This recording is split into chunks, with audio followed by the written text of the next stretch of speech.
የዜና ወጃችን የቢዝነስ የዘገባ ሰዓት ላይ ደርሷል። ከዘገባዎች ጋር ቆይታ ልታደርግ ዳግማዊት ደሳለኝ ስቱዲዮ ነው የምትገኘው። ዳግማዊት መልካም ጊዜ ይሁንልሽ። አመሰግናለሁ ስፈልግ። እንደምንላችኋል የተከበራችሁ ተመልካቾቻችን፣ አስቀድመን ለቢዝነስ ዘገባዎቻችን አጋር የሆነንን የኢትስዊች አክሲዮን ማህበር መልእክት ተከታትለን እንመለስ። በቃ ሙላባትና ልስጣት አታረገው ያረ ሙላባት ያው ለቲ ማለልኩ ዛጋ ገና ይኑላ ላሰልፍ ጠብቂ ያውልህ ባዶ ኢቲኤም እዛ ጋር አለልህ። አይ እኔ የምጠቀመው ክፍያ ካርድ እኮ ሌላ ባንክ ስለሆነ ደሞዝ ገብቶላ ከፋያችን ይሳል። ዛሬማ ከፋይ አንተ ነህ። ባንክ በቂ ገንዘብ አለሽ ፖስ ማሽን አለ ወይ? ከፋ የዚህ ባንክ ክፍያ ካርድ አታስኩት ሰበበኝ። ኧረ እባክህ ተው። ሁሉም የክፍያ ካርድ በሁሉም ፖስ ማሽን ላይ ይሰራል። ተበቃው መዋጮን ስጠልኝ በዛው በእናት ምንም ብር የለም አሁን ጄል እንዴ ያው እንደዛ ጋር እኮ ኢቲኤም የኔ ክፍያ ካርድ እኮ ግን እዛኛው ማሽን ላይ ይሰራል። ሰበቡ እሱ እኮ ድሮ ቀረ። ለካ ሁሉም የክፍያ ካርድ ሁሉም የክፍያ ማሽን ላይ ይሰራል። ታዲያስ የያዙት ካርድ ከየትኛውም ባንክ ቢሆን በሁሉም ኤቲኤም ገንዘብ ማውጣትም ሆነ በፖስ ማሽን ክፍያ መፈጸም ይቻላል። ኢትስዊች ይህን እውን አድርጓል። ኢትስዊች ክፍያን በቀላሉ። ኢትስዊች አክሲዮን ማህበርን እጅግ አድርገን እናመሰግናለን። ከቢዝነስ መረጃዎቻችን ጋር አብራችሁን ቆዩ።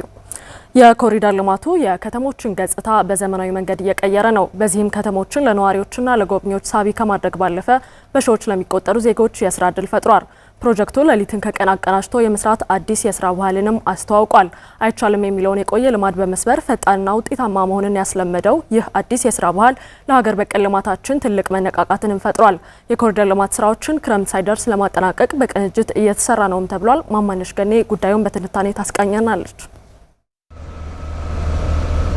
ከኮሪደር ልማቱ በፊት ባህር ዳርም ሆነ ሌሎች የኢትዮጵያ ከተሞች ገጽታ በበርካታ መዋቅራዊና የመሰረተ ልማት ችግሮች የተተበተበ ነበር። እግረኛና የብስክሌት መንገዶች እጥረት፣ መንገዶች በዋናነት ለተሽከርካሪዎች ብቻ ታስበው የተሰሩ በመሆናቸው የእግረኛና ብስክሌት የሚጋልቡ ዜጎች በነጻነትና በደህንነት የሚንቀሳቀሱባቸው ሰፋፊ መንገዶችም አልነበሩም። አሁን ላይ የኮሪደር ልማቱ የተጀመረባቸው ከተሞች የነበራቸው ችግር ተፈቶ ገጽታቸው ተቀይሯል። የኮሪደር ልማቱን ከተገበሩት መካከል የሆነችው የባህር ዳር ከተማም በውበት ላይ ተጨማሪ ውበት ተጎናጽፋለች። የኮሪደር ልማቱ ለዜጎች የስራ ዕድል በመፍጠርና አዲስ የስራ ባህል በማጎልበት ረገድም በር ከፍቷል። አዳርም ቀንም ነው ስንሰራ የነበረ፣ ቀንም ሌሊትም ነው ስንሰራ የነበረ እና በጣም አሪፍ ነው። እንዱ አሁን የሁላ ሰው አሁን የት ይደርስ ነበር ይሄ ባይኖር? እውነት ለመናገር ከሆነ እና አሪፍ ነው፣ ቢቀጥል አሪፍ ነው። እንደው በከተማዋ እየተገነባ ያለው የኮሪደር ልማት ስራ በቋሚና ጊዜያዊ ከ32000 በላይ ዜጎችን የስራ ዕድል ተጠቃሚ ያደርጓል። የኮሪደር ልማቱ የባህር ዳር ከተማን ገጽታ በማሳደጉ የጎብኚዎችን ቀልብም የበለጠ እንድትስብ አድርጓታል። ኮሪደር ልማትን ተከትሎ በጥቅል ጣናን ወይም ተፈጥሮውን ከከተማው ጋር የማስተሳሰር ስራ በጣም በሰፊው እየተሰራ ነው። በጣም ብዙ መናፈሻዎች፣ በርካታ መዝናኛ ቦታዎችን ከሀይቁ ጋር እየከፈትን ያለ ነው።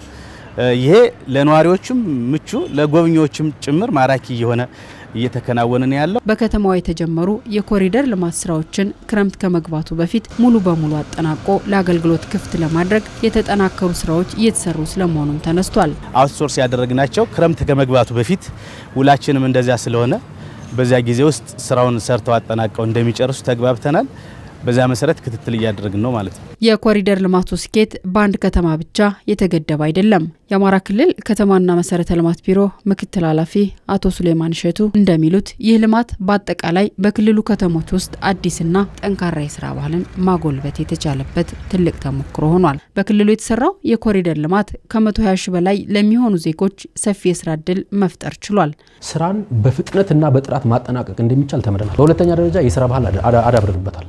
አሁን አብዛኛዎቹ ከተሞቻችን ላይ እስከ ምሽት አምሽቶ መስራት የተለመደ ተግባር ሆኗል። በ2018 ካቀር ነው ኦልሞስት ወደ 120 ሺህ የሚደርስ የስራ ዕድል በከተሞች በኮሪደር ልማት ስራችን የተፈጠረ የስራ ዕድል ነው።